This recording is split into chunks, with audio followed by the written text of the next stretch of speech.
After starting, you have to record. No, please stop recording.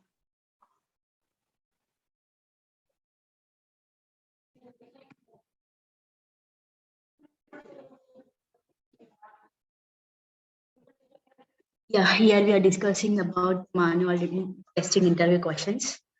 In every interview, the common question in India is about, tell me about yourself. You have to prepare well prepared with that. And here I'm covering the mainly technical questions based on the real-time scenarios and all the definitions. Let us see one by one. First question, what is manual testing? If you're willing to answer, then you can. Manual testing is a kind of structure, a scripted approach to testing the application checked by manually whether the requirement is matching as per expected or not. It's called manual testing. Okay. Nagarjuna, are you willing to answer?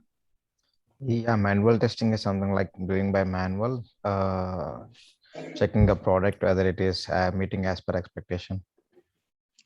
Yeah. Manual testing is a type of software testing. The test cases are executed manually without using any automated tools. Here in this, the purpose of manual testing is to identify the bugs in the software, and it helps to identify critical bugs in software. In manual testing, we doesn't require any need of tool knowledge or any programming knowledge. Yeah, let's see next question. Can you tell me what is the purpose of testing? The purpose of testing is to deliver the quality product to the customer, so that if there are any defects in the application, we can identify by testing. We can identify through the testing process, so that we can deliver a quality product to the customer. Yeah. Just to find out the bugs in advance time and cutting down the price. I mean, so that the customer doesn't get the extra, and also the saving the time as well. Yeah, okay, fine. Yeah, the purpose of testing is when developer developed a software. In developed software, we're making sure that it is a bug-free, and checking whether it meets the customer requirements or not. It is a purpose of testing. And next, another question. Are you sure that when you are testing the application or software, you will give error-free software to the customer? No. 100% no, but yeah, we will try to give the quality product. Yeah, 100% it is not possible to give an error-free product, but we are trying to launch the error-free product. Yes. And next, tomorrow you are testing something. Maybe you are hired in some company, testing some application. You got some minor defect. Will you still release the software? Yeah, yeah. Sorry, Madhu, you can carry on. Then I'll take. If it is a known issues and these are minor defects, we can launch if it is not affecting the application. Okay. Yeah, as already mentioned, there's a minor defects, but we should inform to the client. Still, we are going to release. So as from their acceptance, we should release. Yes.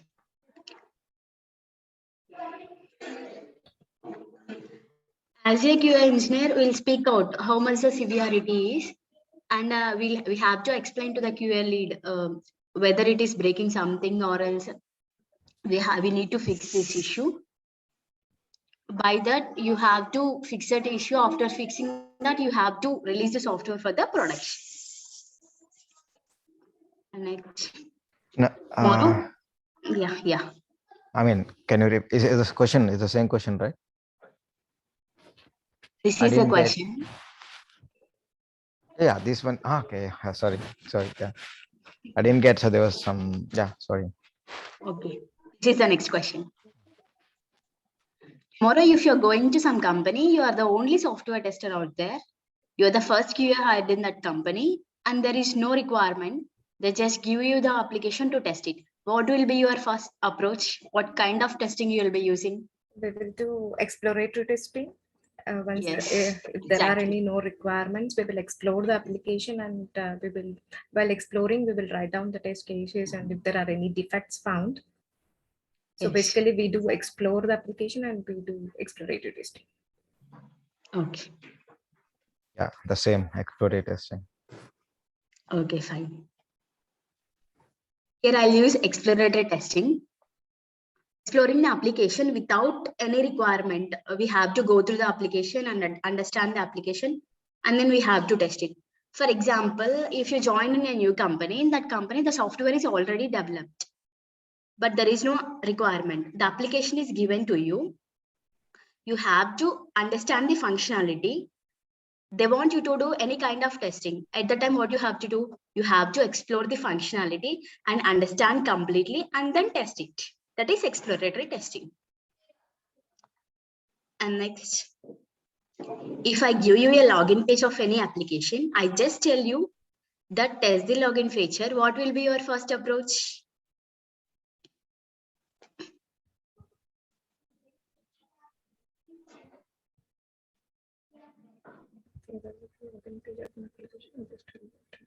Maybe exploratory testing or start writing test cases.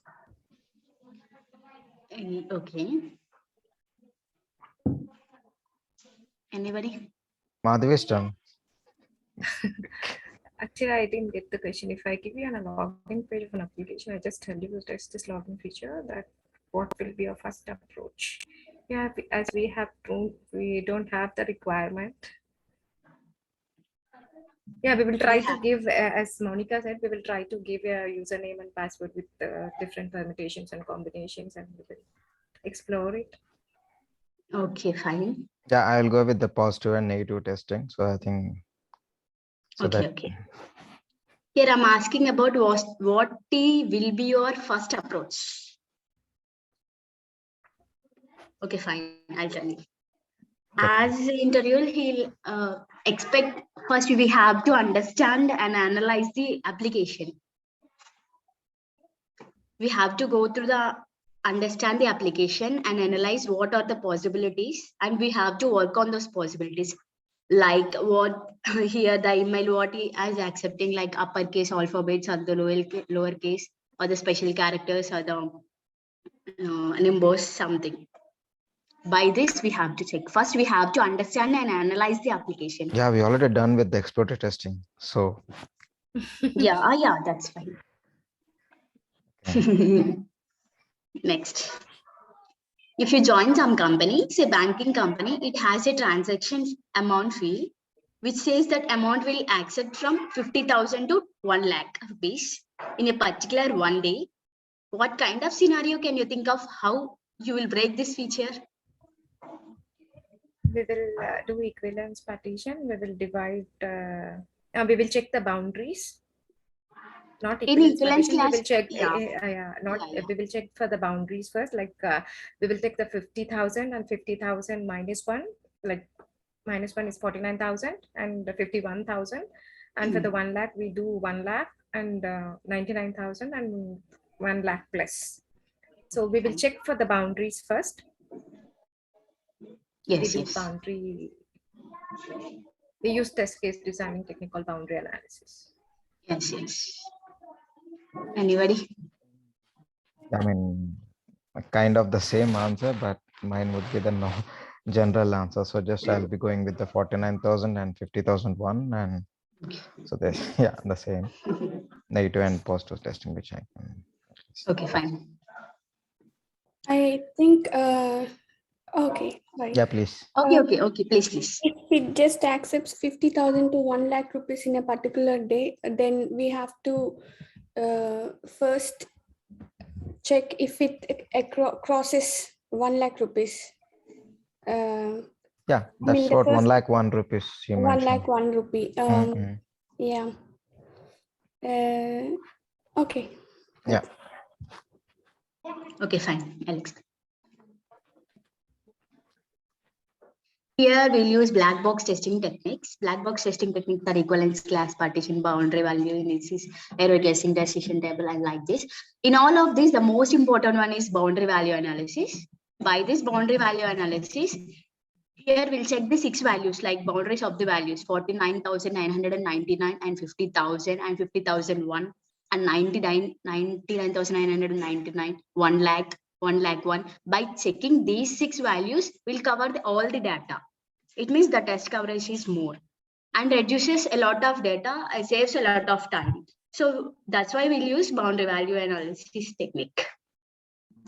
That's it. So what about equivalence testing here in this case? Yeah, we also use equivalence class partition, but it is some more consuming than boundary value analysis. So that's why we will use Actually, we boundary will value. not go for equivalence class partition because the number It's a more here, amount. yeah, no, yeah. the limited, there are limited classes It's here. between, actually. it's between, yeah. Okay, yeah.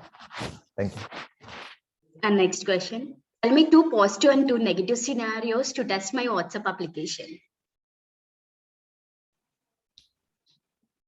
You're giving the wrong number. Yeah, Yogesh. 1 hour. Maximum is 2. Giving the wrong number and just giving in the names. Instead of alphabets, we use the symbols. Just so we can say. I didn't get you. In the name. Okay. Yeah. I mean, the main is number. I mean, like and, to test my WhatsApp application. What does it mean, like my WhatsApp application? Yeah, mine means it's yours also. Okay. Just WhatsApp application. So first we will see the flow, whether we are able to open the WhatsApp or not. If there is any specific, I mean, like for authentication, if you have any authentication to open that, first we will, in order to open the WhatsApp, you have to open your phone, right? Okay. Yeah. So we will do in such way, and we are able to open the WhatsApp or not. When you click on the WhatsApp, it should go to the, we should able to see that icons like contacts, pick call, Okay. and Anybody? yeah, the calls as well and message settings, sending. yeah, you should able message to sending. go, you should able to navigate. Actually, you should go out Yes. from end Yes. to end. Yes.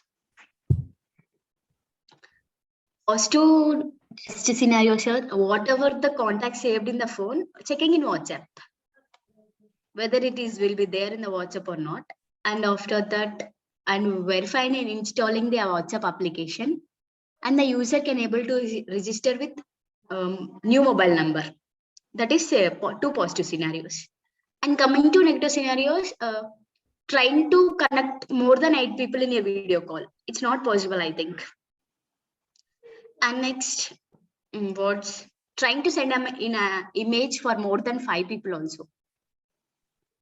And there is a limit for the video also, more than 3 or 4 minutes, we are not able to send them video. And these are the 2 positive and 2 negative scenarios. And next, what do you mean by end-to-end testing? Right from beginning, like you, when unit testing, integration testing, and system testing, and acceptance testing all together, we call end-to-end testing. Like all the components are working together fine or not. Okay, fine. When individual modules are created, we will see how the data is flowing between the all when all the modules are integrated. Okay. Yeah, to be in general, like if you take some Amazon app, so from login to the payment, so we will check everything. So that's like end-to-end testing. Okay. End-to-end testing means the testing the application performed as designed from starting to ending. That means testing all the features from beginning to ending. For example, you can take an e-commerce website, Amazon or Flipkart. Let us take Amazon. You want to order a laptop. First, you have to log in. After login, you have to search about for the product like HP laptop or Lenovo. After searching, you have to add to cart. After adding, you make the payment. After payment, you have to submit button. Checking from login to submit button, all the features. This is the end-to-end testing. Okay. Yeah. Next.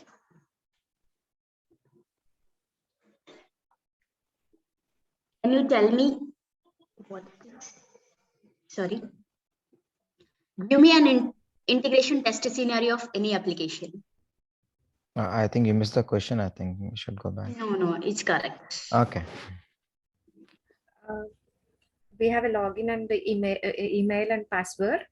Yes. We have an email and password. Check the login functionality of an application. Yeah, okay, fine. Yeah, the login. Oh, okay, fine. Yeah, after unit testing, we'll do integration testing. Integration is testing between two modules. For example, there are two modules, module A and module B. If I give input to the module A, the output of module A is the input to the module B. After combining these two modules, here we are checking the communication between the two modules. Let us take an example of WhatsApp application. There are two persons, person A and person B. Person B trying to send a message to person B. The person B will see the message. That is the integration testing. As Madhavi said, it is also an example for this integration test scenario.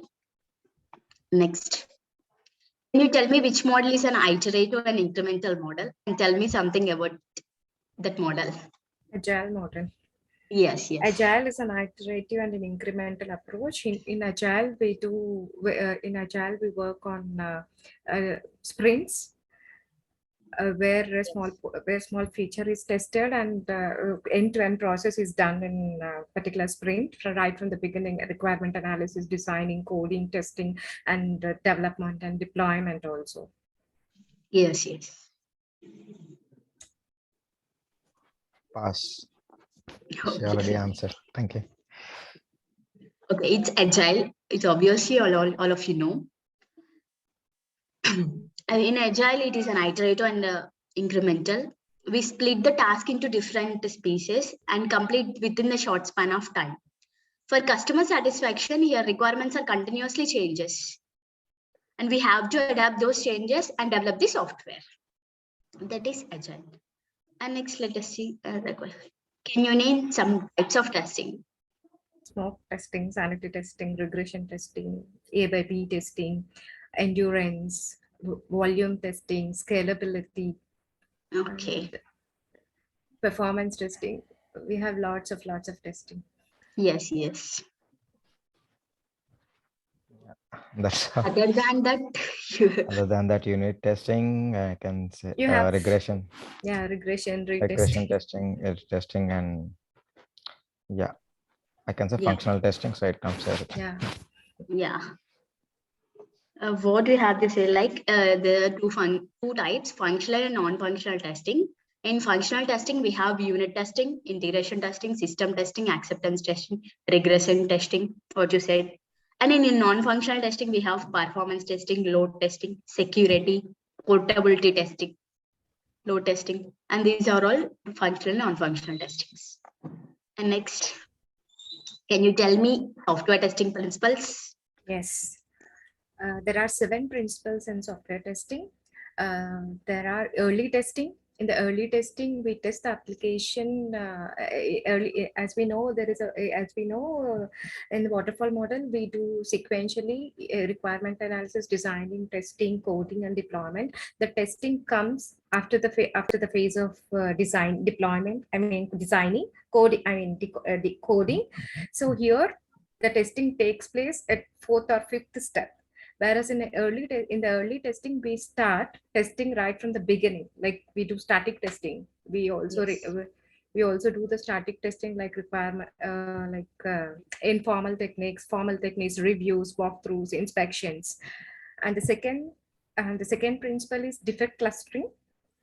For example, we have 10 different modules, and the bugs are present mostly at one module. Like consider there is a 4th module, you have a lot of bugs. So we will fix it may be because of complexity, or it may be because of many things. So the defects are present at a particular module. A lot of defects are present at the specific module. And the third principle is like error policy.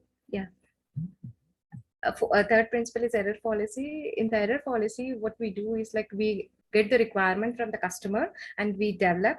but the potentially developed product is not meeting the I think custom. it is absence of error fallacy. Yeah, absence of error policy. Yeah, and the developed product is not used by the customer, because we, for example, we want to develop. The customer gives, I need a car. The requirement is car, and the car with 4 wheels. So he didn't told me that at what place he need the wheels. So we just developed the car and we gave, and the customer is not satisfied because after developing the car, he cannot use that because the wheels are at different places. Absence of error fallacy. And the pesticide paradox. The pesticide paradox says that if you use same kind of test cases for multiple times, you cannot find the defects. So we always want to update the test case suite in order to make better testing. And the 5th one is clustering, error policy, and pesticide paradox. Error. I don't remember exactly. You can just tell me the name, maybe I can just define it. Testing shows the presence of defects. Yeah, testing shows the presence of defects. What does it mean is, even though if you do testing, there are some defects that are present in testing, we can't give the 100% defect-free product to the customer. So that's called testing shows that. Yeah, that's what I remember. There are 2 more, I think. Okay, One more. Yeah, okay. Nagarjuna, about words that one more. No, I mean, not one more. I'm trying to remind, but she's repeating all. But as I remember, is early testing, and we can't use the same test cases for all the scenarios, and we can't assure for the bug-free product. This is 3. I remember. So Yeah, okay. Yeah, as Madhavi told, there are 7 principles. First one is testing shows the presence of defects. Exhaustive testing is impossible. I guess. Yes. Yeah, defect clustering, early testing, pesticide paradox, testing is context dependent, and absence of error fallacy. Shall I need to explain, or else you have? No, man, that's fine. That's fine. Yeah, okay.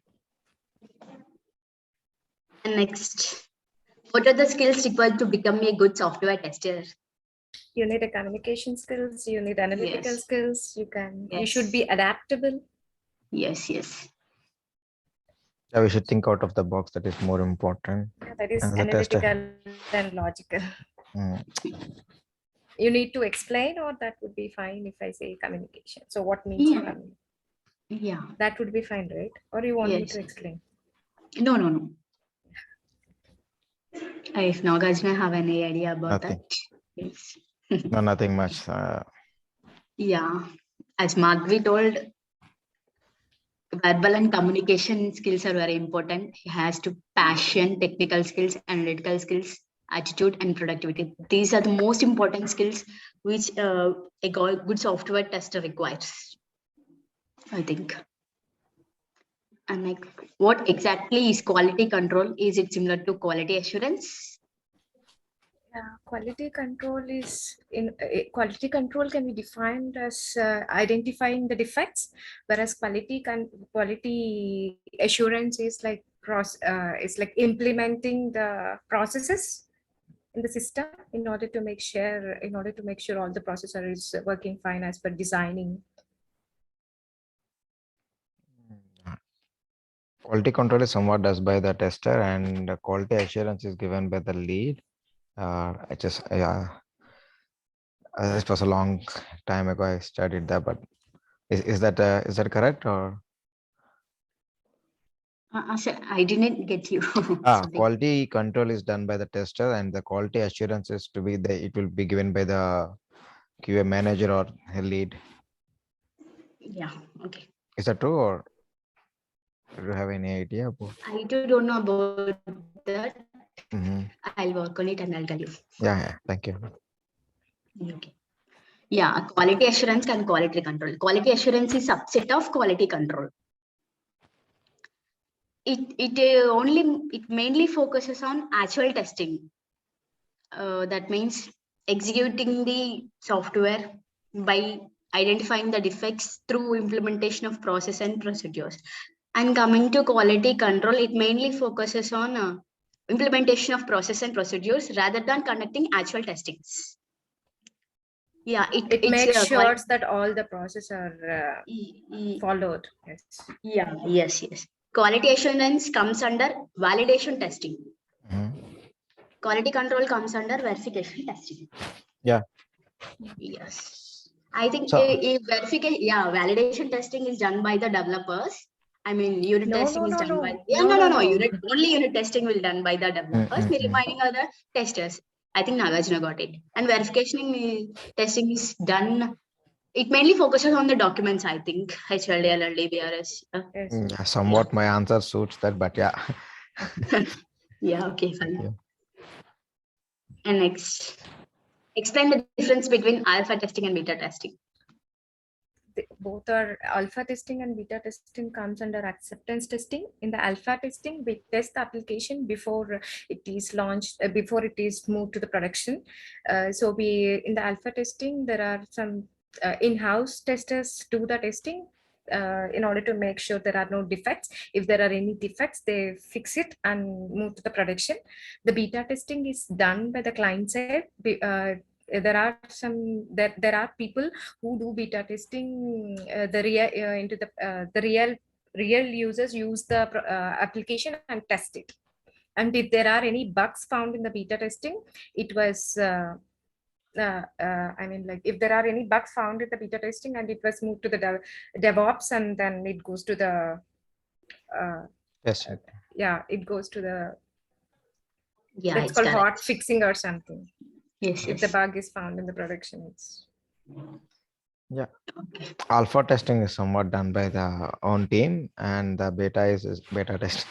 Beta testing is like users, and sometimes they hire the persons for the beta testing. Yeah, okay, fine. Beta. Yeah, alpha testing is a testing the software performed after its initial development, I think. It is an in-house testing because of the testing is done within the organization by the developers or the testers. The developers will do white box testing and the testers will do black box testing. Yeah. And alpha testing is used to identify the defects in the software before the product is released to the production. Next, beta testing. Beta testing is performed, as Madhavi said, performed by the real users in the real environment. Yeah, alpha testing is done before the beta testing. That's it. What are the different levels of manual testing? There are 4 levels of manual. There are 4 different levels in the manual testing: unit testing, integration testing, system testing, and acceptance testing. In the unit testing, we do the unit testing and integration testing is done by the developers. It's also called as white box testing. In the unit testing, where individual components are tested, whereas in integration testing, the two different components are combined together and check whether the data is flowing correctly or not. In the system testing is a kind of black box testing. It's also called as dynamic testing. In the system testing, we check whether it's an end-to-end testing, right from the beginning to the ending, how the data is flowing. Whereas in acceptance testing, as I said, it's a kind of alpha testing. Alpha testing, right now we discussed like alpha testing and beta testing. It's good. It's also called as user acceptance testing. Yes. I think you are done. Nagesh. Yeah, the same. Nothing much. She's already. I think you already sent the questions to her, I think. No. She knows everything, I think, about manual testing. It's almost 6 months. Come on. Yeah.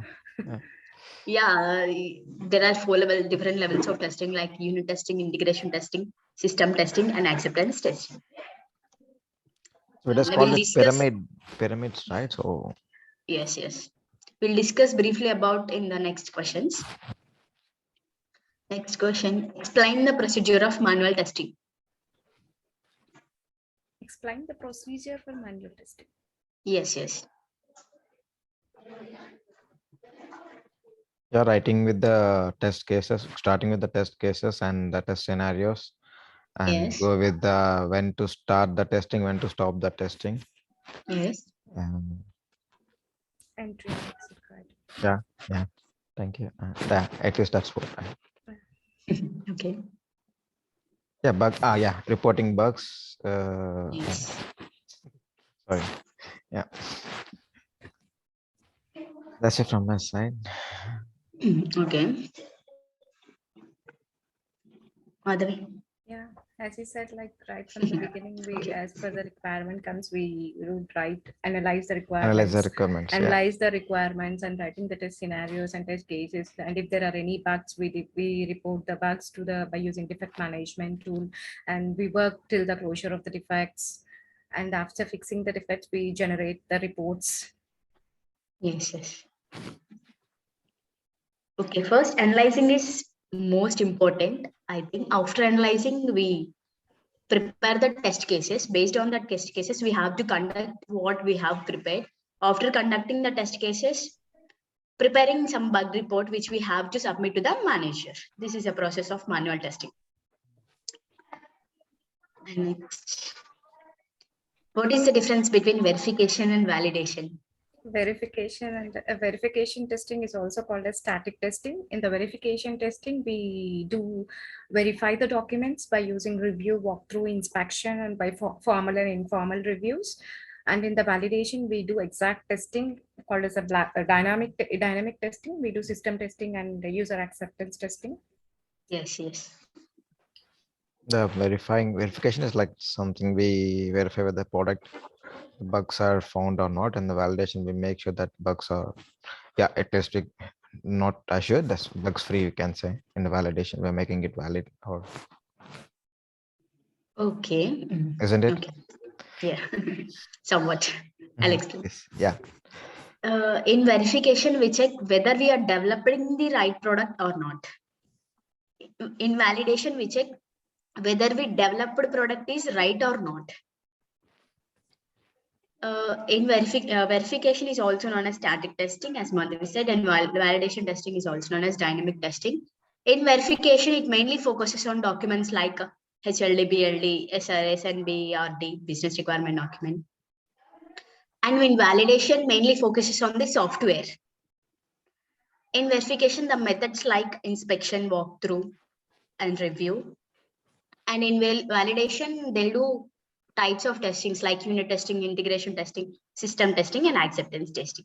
This is the difference between validation and verification.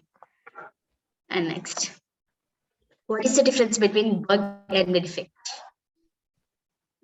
If an expected result is not matching with an actual result, that is called bug. The defect, No, that is called defect. Defect, and the defect that is accepted by the developer is called bug. Okay, yeah. It's confusing one actually. I'll explain. Yeah, bug which is deviated from the expected is called defect, and no, I mean, yeah, sorry, please explain. Yeah. Okay. Yes, defect is the variance between or a gap between the expected and actual result. What is expected? The customer, how the customer wants to behave the software, that is expected result. What is actual behavior of the software in test environment, that is actual. Here defect is the gap between the actual and expected result, that is defect. And coming to bug is a coding error. It is mainly found in the development environment before the product is shipped to the customer. That is the main difference between bug and defect. Yeah. Okay. Yeah, what is Stlc? Software testing lifecycle. Yes, yes. So you want me to explain all the phases? Or No need. Nagashna, you have. Yeah, software testing lifecycle. It's nothing, and yeah, analyzing. But if you could explain that. yeah, requirement Cases, analysis, yeah. test planning, test Test planning, entry criteria, exit and environment. criteria. Yeah, test environment. And I'm creating, yes.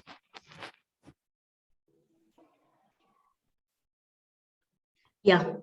Software testing lifecycle is a sequence of different activities performed by the testing team for a good quality of software.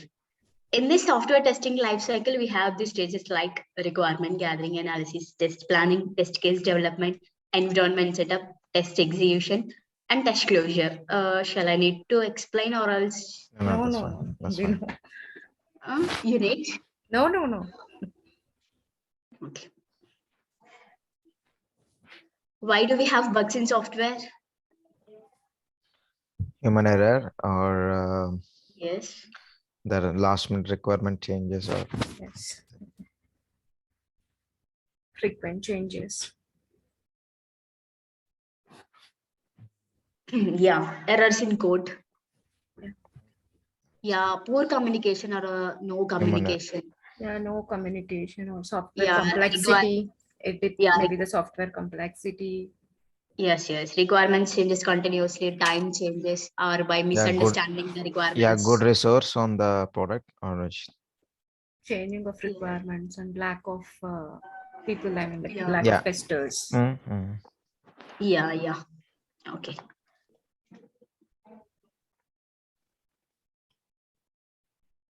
What is software bug lifecycle?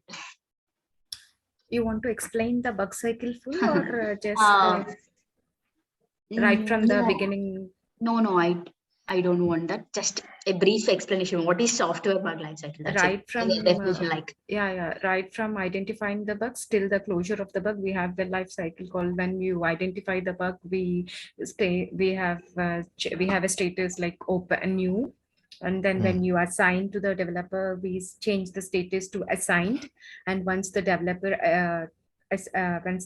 open the bug and trying to fix it, it's called open. Yes. When he opened the bug and fixed it, and he sent back to the tester, and it's called retesting. Oh, yeah. And then after retesting, if it is working fine, we will close the bug. If not, we defer back to the developer. And yeah, we deferred back to the developer. It is not working as expected, and we make sure the developer fix the bug. And again, we follow the same process like retesting and closing the bug. Yeah. Yes. That I forgot to mention that when the developer open the bug, he may reject the bug or he may defer the bug. Yeah. So if it might be the bug is already found or it's Yes. yeah. It may be because of it is not a bug, it's a feature. Oh, okay. Yeah. Okay. Yeah, software bug lifecycle is also known as defect lifecycle, and it is an abnormal behavior of a software or of an application. When the defect is found, that it will start, and when the defect is closed, it will end. After ensuring that product is not bug is not reproducible. Here we have the many stages like new, open, assigned, fixed, ready for test, closed, rejected and deferred and reopened. When do we say the status is new? When we found the bug for the first time, at that time the status is assigned as new. And now after finding the bug, it is assigned to the some developer.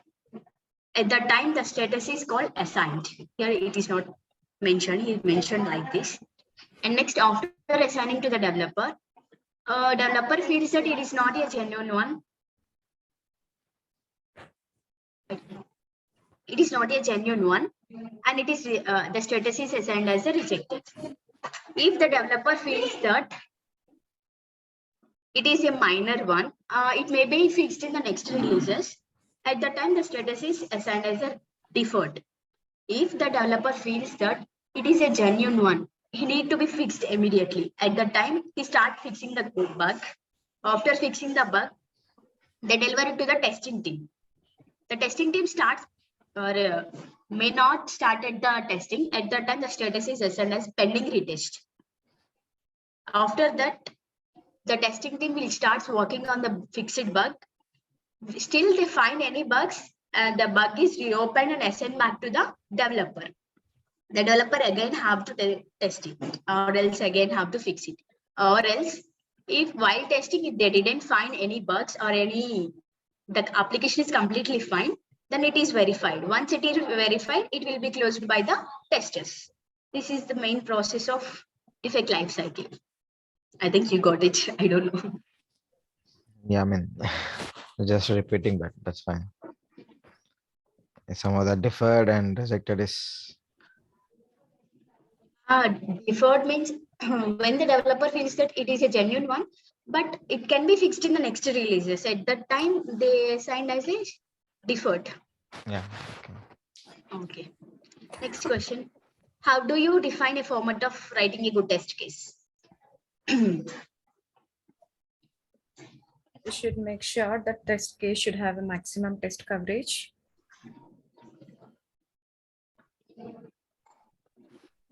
We should make Sorry. sure that, yeah.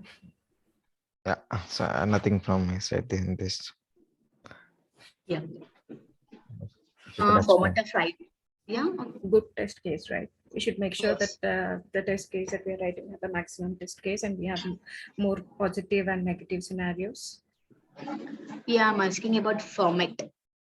You need a test case ID. You mean that? Yeah. Yeah. In order to write a test case, we have test case ID, steps to reproduce, and expected results, actual results, and preconditions. You need a scenario to write the test cases.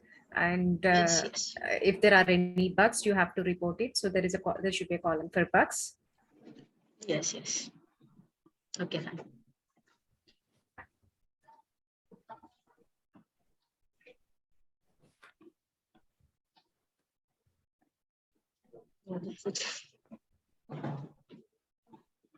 Okay, fine. Format of writing test case is like a project name, module number, approved date, and executed by executed date, test scenario ID, test scenario description, test case ID, test case description, and test steps to produce, status, review comments. Yeah. And next. Sorry, assigning doesn't come in reported by or reported to. Approved, not assigned. Approved by approved date. Executed by executed date. Yeah. Okay. Yeah. Okay, next So question is, what would you do if you have a large suite to execute in very less time? We do regression. Yeah. Next.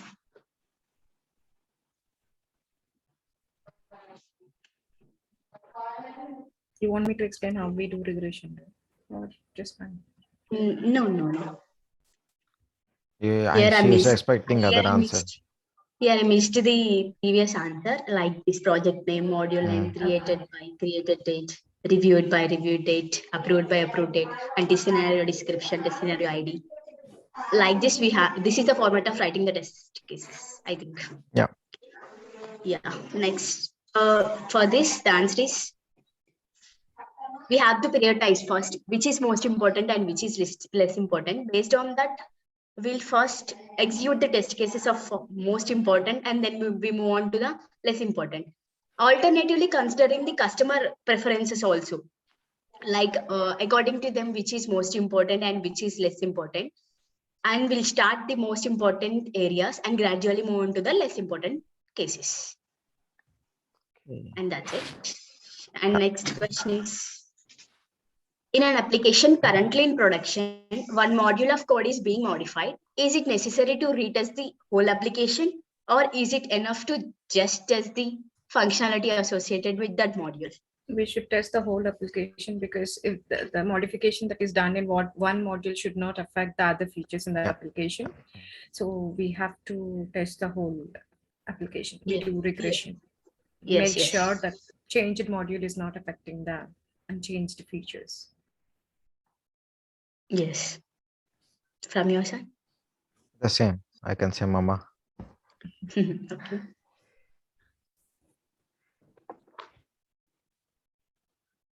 Yeah, we have to test. All modules are need to be tested.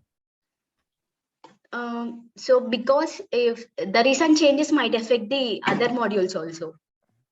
So therefore, you can differentiate by stress given on the module, which you have to be tested.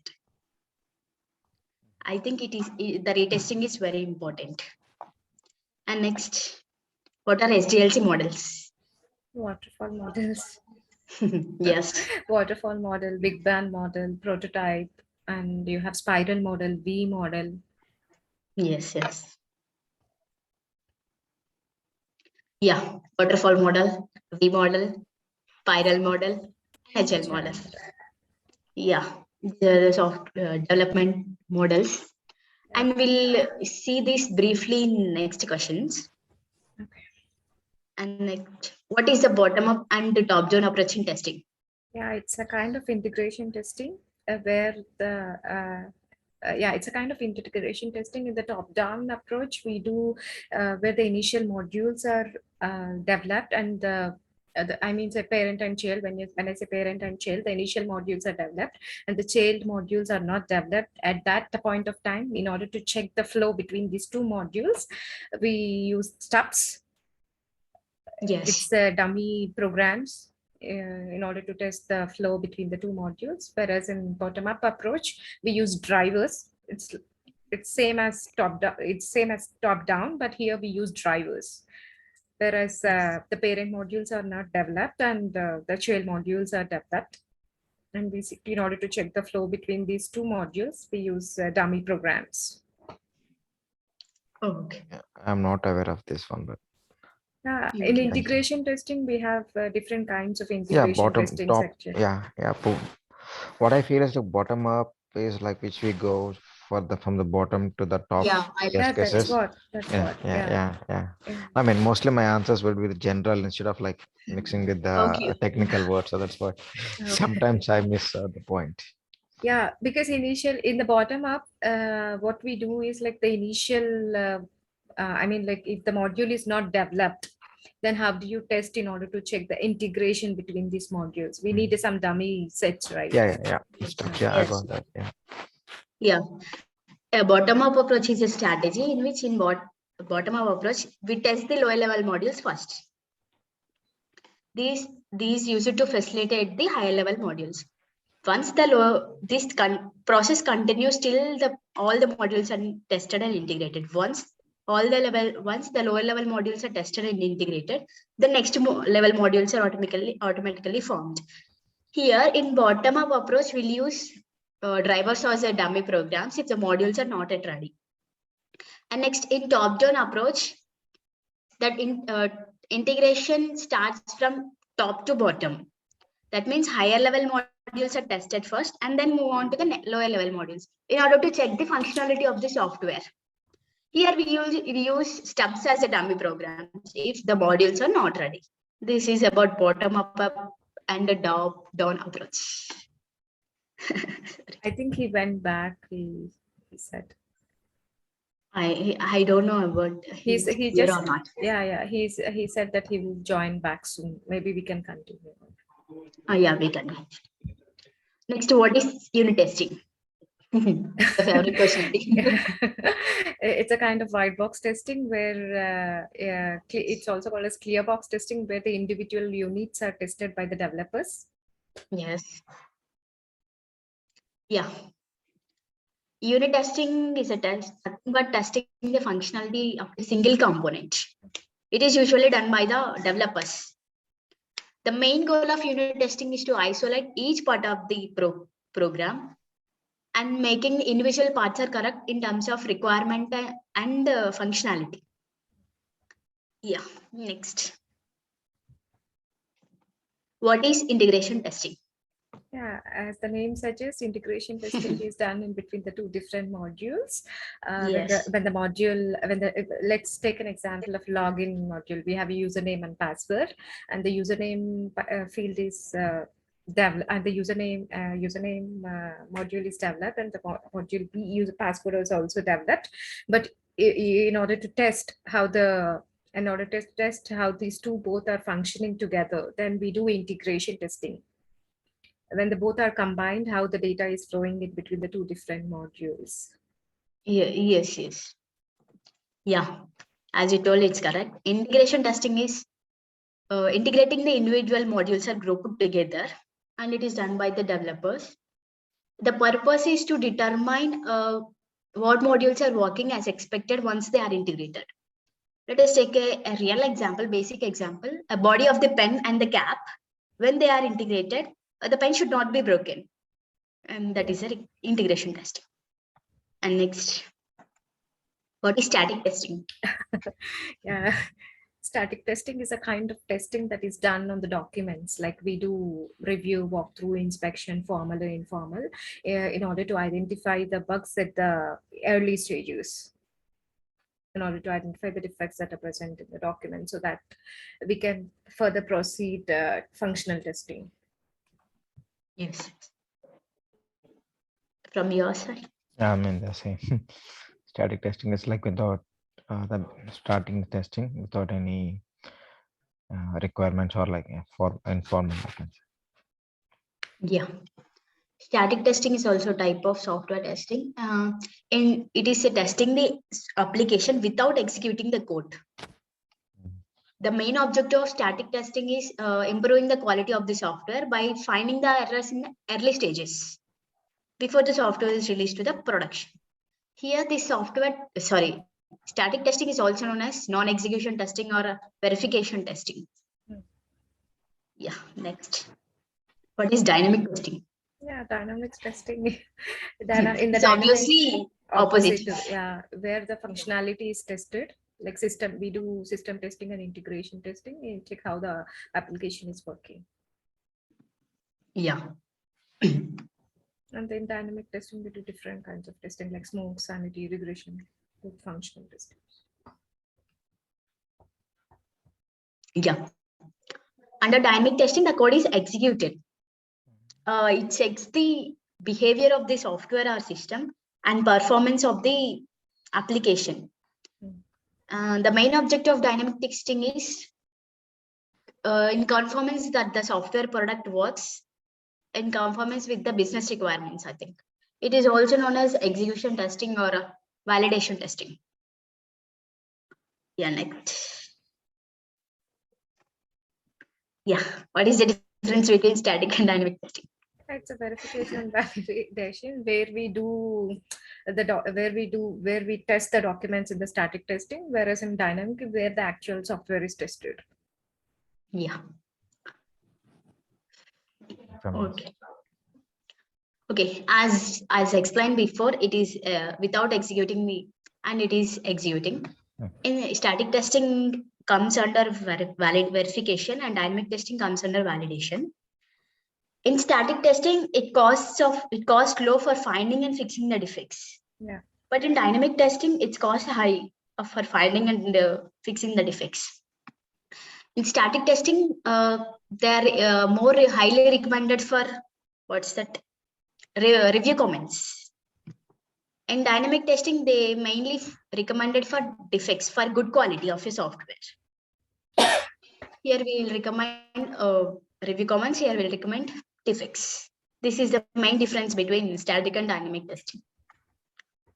And next, what is Sdlc?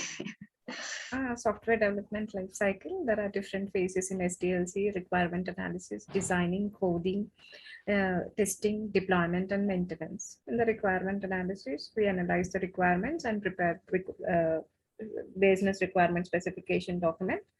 Whereas in designing, the designers see the requirement BRS document and prepares the software requirement specification document. Whereas in coding, the developer starts coding. And in testing, after the code is developed, the tester starts the testing.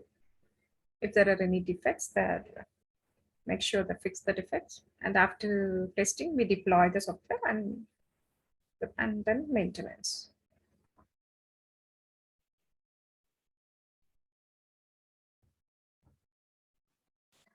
From your side? You already shown the answer, but yeah, so analyzing and designing, coding, testing, and maintenance. Deployment and maintenance. So sorry. Yeah. Yeah. That's it. Okay. Deployment. Okay.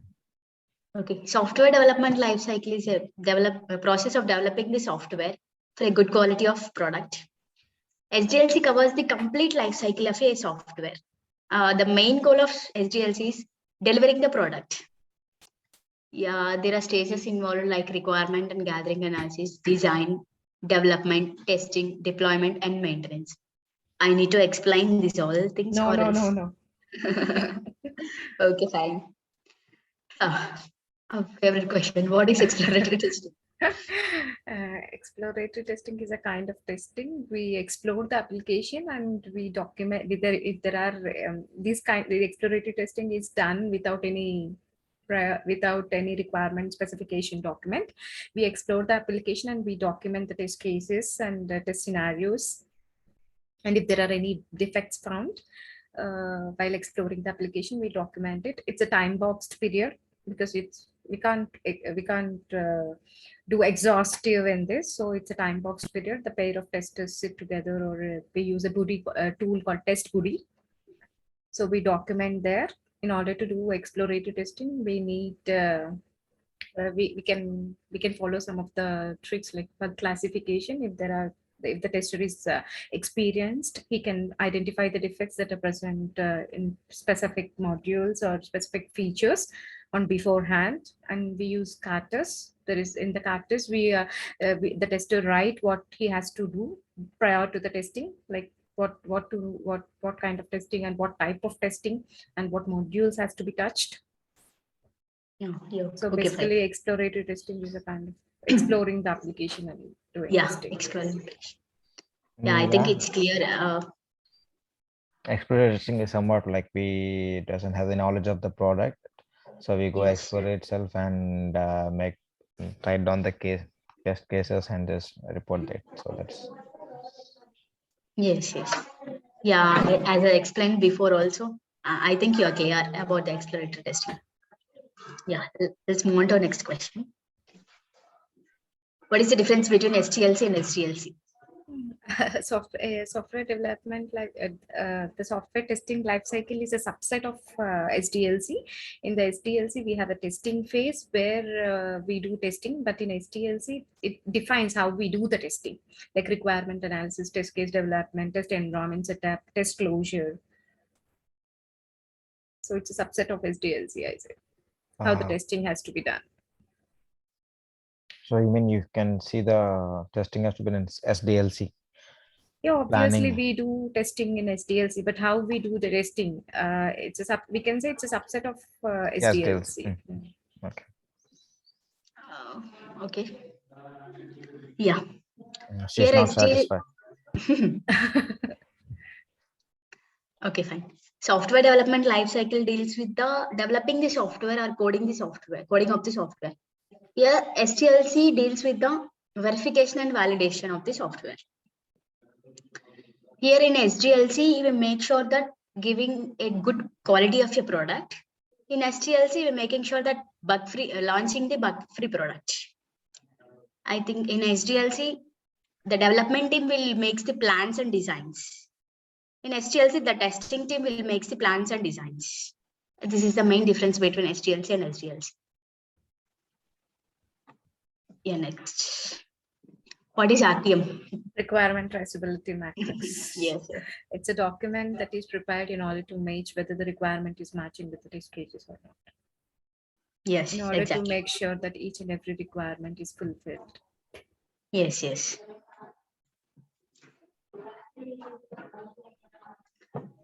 Rachna? Okay, fine. No. Yeah, RTM is a requirement traceability matrix. As Madhavi said, it's exactly a match to my answer. It is a mapping with requirements with the test cases. This is usually prepared by the testing team. And it is to verify whether it meets the customer requirements or not. And this is RTM. And next, what is equivalence class partition? Here your question, Ayushna. Shall I or he wants? Yeah. Equivalence class partition is a kind of test case designing technique. In this technique, we divide the individual classes. Like, for example, we have an age field that accepts in between 10 and 100. So in between 10 and 100, we divide each and individual classes like 10 to 20, 20 to 30. So in order to write the test cases, we take one of the class from each of the individual divided classes, and we write down both positive and negative test cases. Oh, okay, fine. For Nagarjuna? Nothing. Okay. And Yeah. Equivalence class partitioning is one of your black box designing technique. And in equivalence class partition, we divide the data into partitions. Like here we have a text box. It accepts only 18 to 60. We divide the 18 to 60 into some partitions like positive and negative cases also, like 1 to 18 and 61 to 70 and 18 to 20 and 20 something else. By selecting one value from these partitions and entering into the age box and checking whether it is allowing or not. If it is allows, the whole range will also allows. If it doesn't allows, the whole range does not allows. It covers all the data and reduces a lot of time also. Yeah, that's it.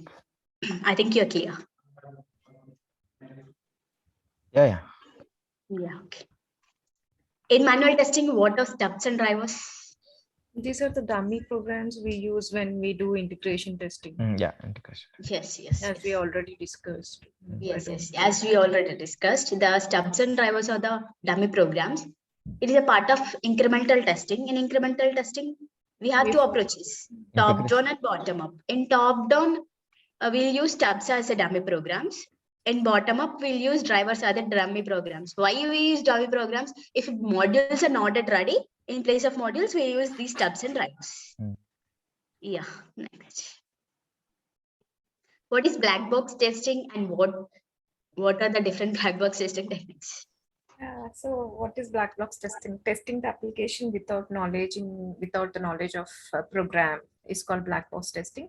There are different kinds of black box testing approaches are present: boundary value analysis, equivalence class partition, error guessing,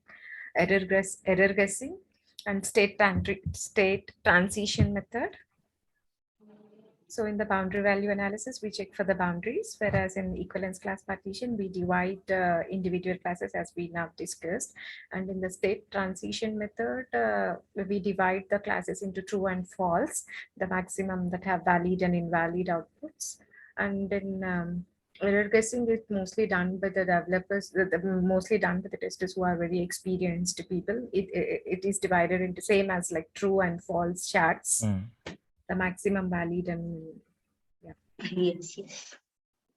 these techniques are very useful for writing the test cases and preparing the test data. Yes. Yeah, nothing. No. Yeah, black box testing is testing the application without having any coding knowledge and implementation details also and internal parts.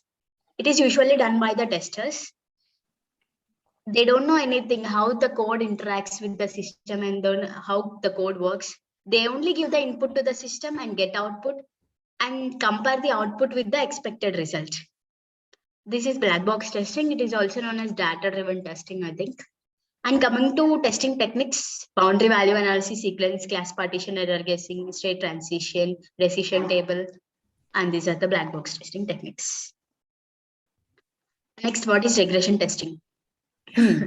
Regression testing is a kind of testing in order to ensure that in order to test whether the unchanged feature is working fine or not due to the addition of new feature to the application. Yeah, when there is a new build add-in, so that module should not disturb the other module. So just for that to test that, we should be doing the regression testing. Yes. Regression testing is testing the unchanged feature of an application to make sure that by modifying or by deleting or by adding, it doesn't impact on the actual application or actual software. That is regression testing. I think you got it. Yes. Next, what is retesting? It's a kind of testing that is done on the already found defects in order to make sure the defects are fixed and working fine. Yes. Yeah, repeating the same test again and again. Yeah. From my side, when developers develop a software, there is a person to test.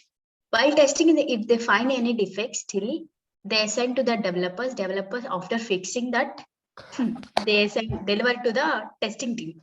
I mean, That is, yeah, after reported, yeah. have to again retest it. So Yeah, that is yeah. called retesting. Great. And next, what is the difference between regression and retesting? Same in the regression testing, we make sure that we make sure that due to the addition of the new feature, there is no, we have find the defects in the regression testing, whereas in retesting, we make sure that the defects are fixed or not. The retesting is something like we reported bug testing again, and regression is like just before reporting, or we'll check with the module changes or so. Yeah, okay, fine. As we explained before about regression and retesting, regression testing is testing the unchanged feature of an application. Retesting is after developing the product, if they still find any bugs or any issues, again have to retest after fixing the bug. Here in regression testing has a low priority when it compared to regression retesting. Retesting has a major priority. And for regression, we don't plan for the regression testing, but we plan for the retesting. Yeah. We automated the regression test cases, but we do not automate the retesting test cases. We do regression testing on past test cases, but we do retesting on failed test cases. Yeah, this is the main difference between the regression and retesting. And next. Sorry. Can I repeat the last point? Failed Yeah, test cases. regression testing do on the past test cases. Retesting will do on the failed test cases. Yeah, thank you. Okay. Next, why developers shouldn't test the software they wrote? Even the developers do the unit testing. Okay. Even the developers do the unit testing, whether their program is working fine or not before deploying to the testing Shouldn't team. test the software they wrote other than unit testing remaining. Might be they can't find their own bug, Okay. or they are so overconfident. Yes.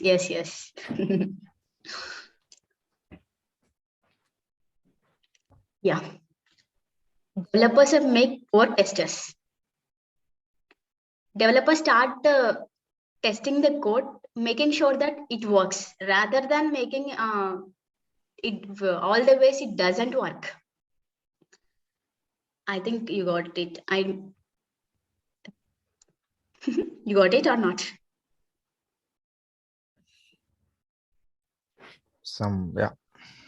Yeah, I'll explain again.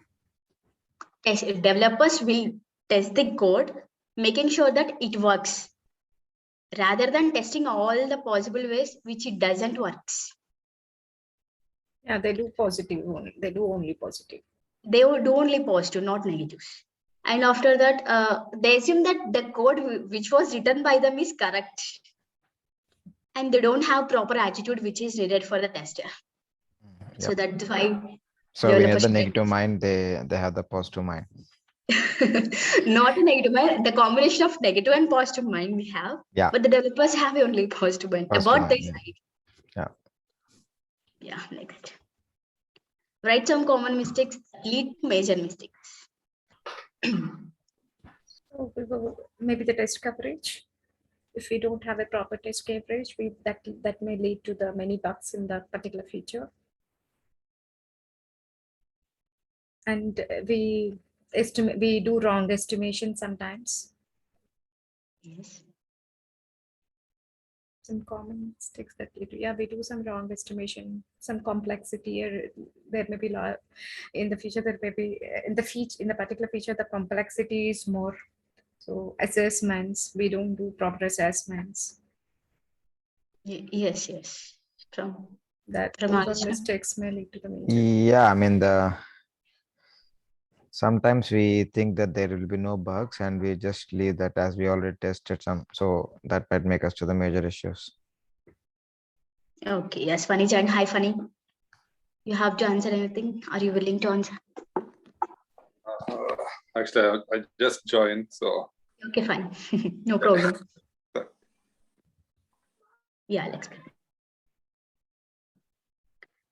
Because of poor scheduling, underestimating, ignoring small issues also, not following improper resource allocation. These are the main common mistakes. Next, what are the benefits of manual testing?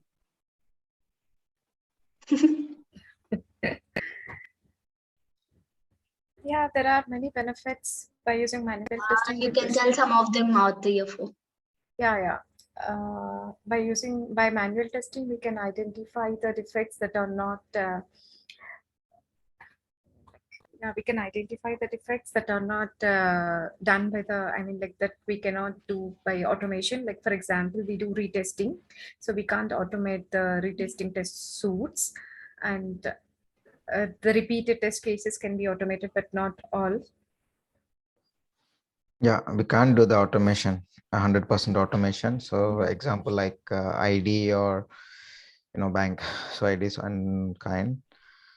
So in that case, the manual testing takes place, and Yeah, okay. It is very easy for new learners, it is very easy to learn and high reliable also, make user friendliness better. And GUI testing is done accurately. And ability to handle use case situations in a better way. And next, get GUI interface feedback accurately. And next, no need to change the entire code for minor changes. And next, ensuring the error-free product. And it is preferable for the short life cycles, I think. And it is useful for the usability and exploratory testing. And these are the main benefits of manual testing. And move on to the next. Manual testing drawbacks. What are the drawbacks of manual testing? human errors. Human errors, and major drawback is like we do the repeated testing on the same test cases. Like for example, for the regression testing, we do many times in the regression testing to do the project, Yes. but Yes. doing the same thing repeatedly. So there is a lack of time consuming. We can say it's a time consuming process. Yes. We can save a lot of time by using automatic. Yes. By using automatic or by using manual test? By using automation, because that is a drawback, right? If you can't, if you're doing multiple times the same thing, the energy is wasting and time is wasting, effort is wasting in terms of people. I mean, like the resource. Yeah.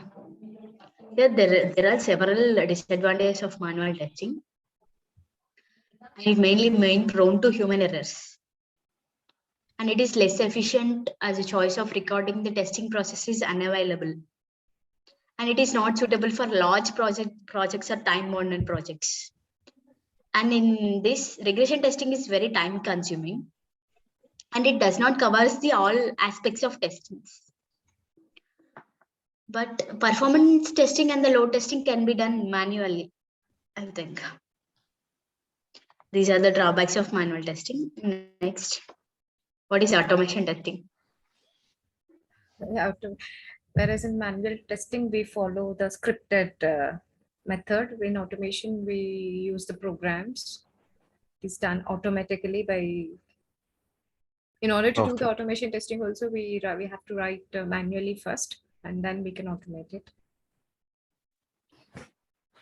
Yes. Done by a software, okay, which in general. Yeah. Automation testing involves the automated tools to execute the test cases. Yeah, automation testing is a step-by-step process. The test suites are executed through automation tools in a successive development life cycles. Yeah, this automation testing is helpful for better quality of your product with less effort.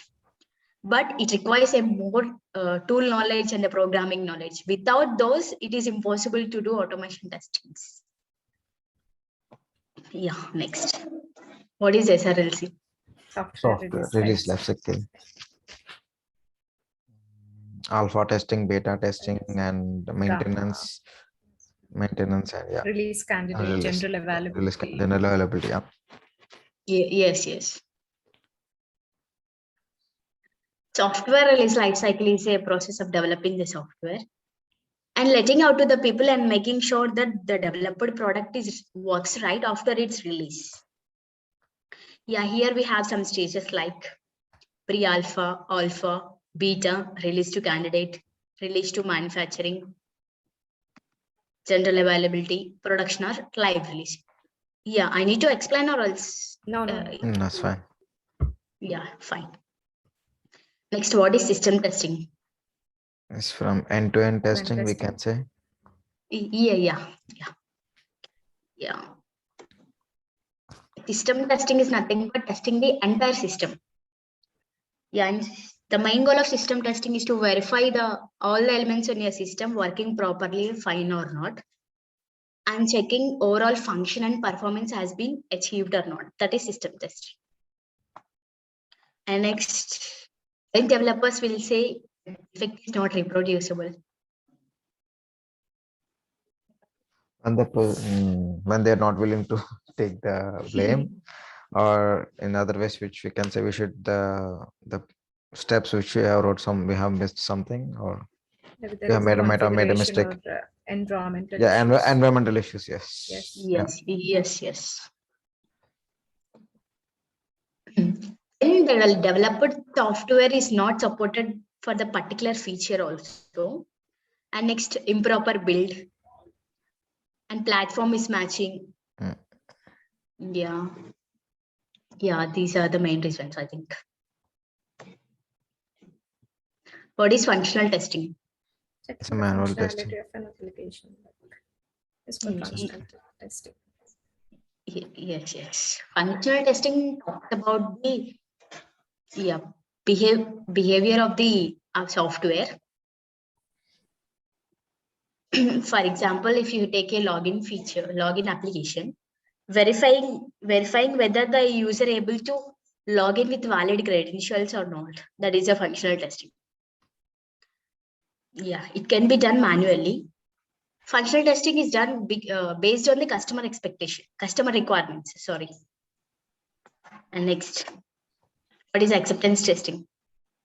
It's mainly done by the users or the client, which you can say. So they'll be testing it as per the user side. Yes. Yeah. Acceptance testing is, as Nagarjuna said, it is done by the real users in the real environment to determine whether to accept or reject the deliver the software. This testing is done in the real-time business scenario and making sure that it works properly. That is a user acceptance testing. And next, what is performance testing? Checking the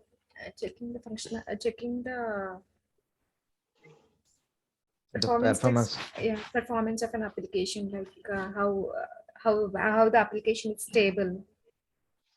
Checking the stability and response time of an application by applying a load is called performance testing. There are different kinds of performance testings.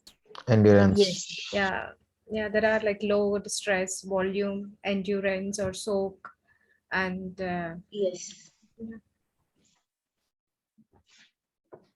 are called performance testing.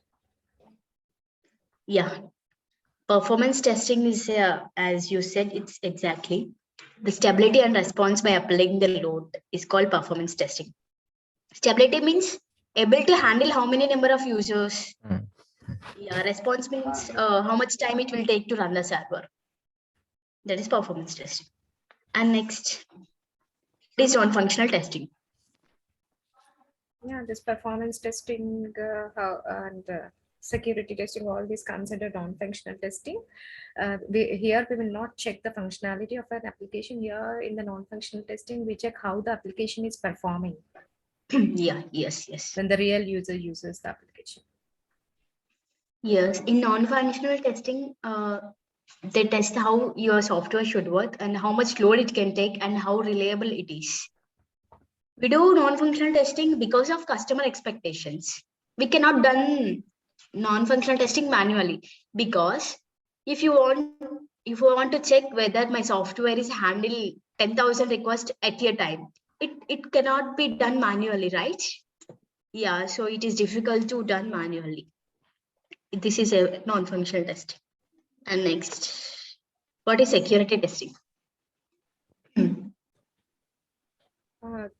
Check You with the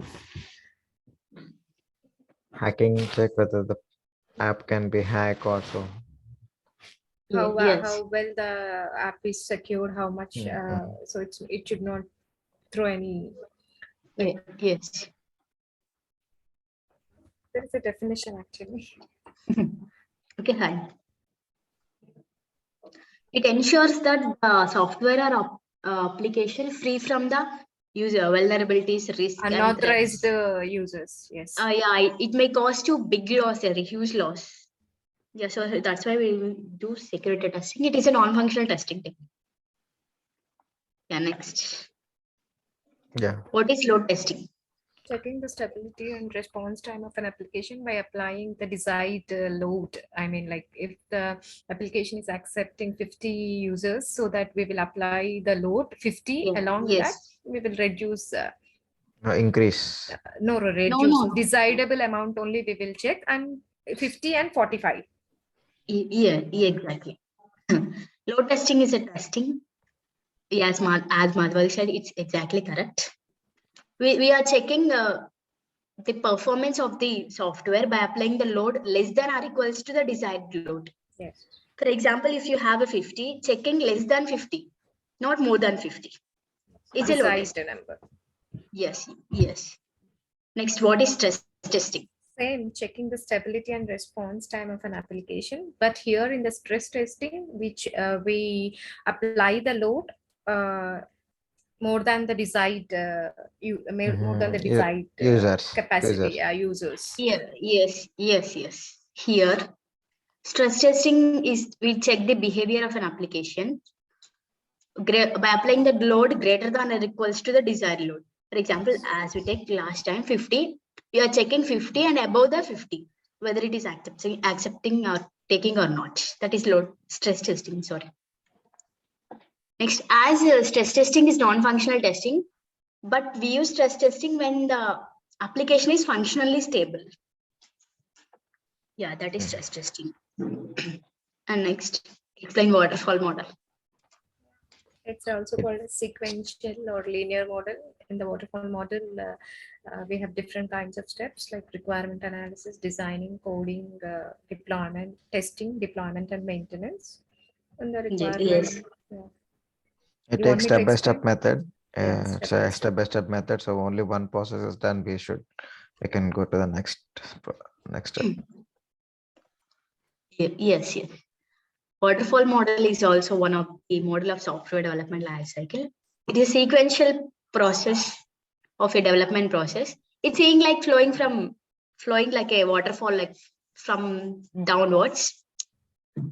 Phases like requirement and gathering analysis, system design, implementation. That means development, testing, deployment, and maintenance phase. In this waterfall model, when one phase gets completed, and then we move on to the next phase.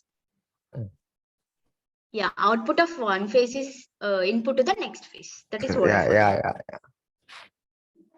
Yeah. Next, this is the last question, I think. What is formal testing and informal testing? Both these techniques are done during the static testing. It's a kind of static testing techniques.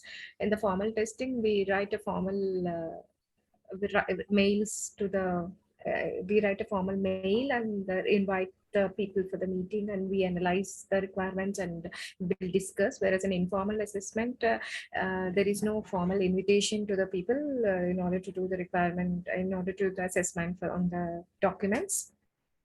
So a couple of people involved in this, like moderator, writer, and testers, developers, they discuss it, and if there are any discrepancies, there is a person called script. He writes the discrepancies and they will discuss further and they will work on it. Okay, fine. Nice. Nothing much actually. Formal assessment is somewhat which we do with the meetings, and so which just as per the what you call documented, I can say. Informal is something like just a formal, like reviewing or just person to person, is not having, don't have any documentation Yeah, I'll assessment. explain. Okay. See, there are two companies. In one company, they will not document anything. They will not document test cases. They will not document test scenarios. They will not document bug tracking. They will not document any requirement traceability matrix. They will not do anything. They will not track any progress also. That kind of thing is called informal testing.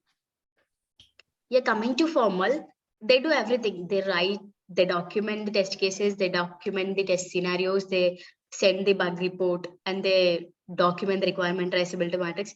They do everything in a formal way. That is called a formal testing.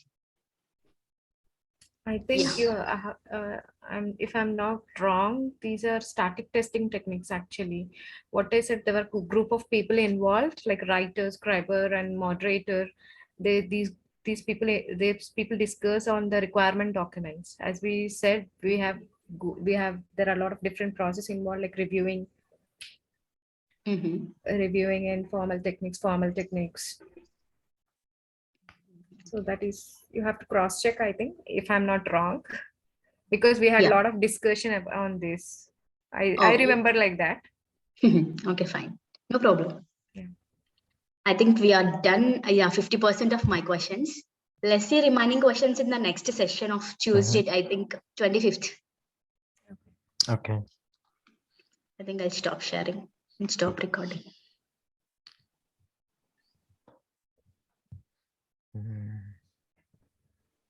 Shall we leave or we have? Yeah, it's not a trick. Stop recording. Yeah, but still, actually, can you share the document here? Or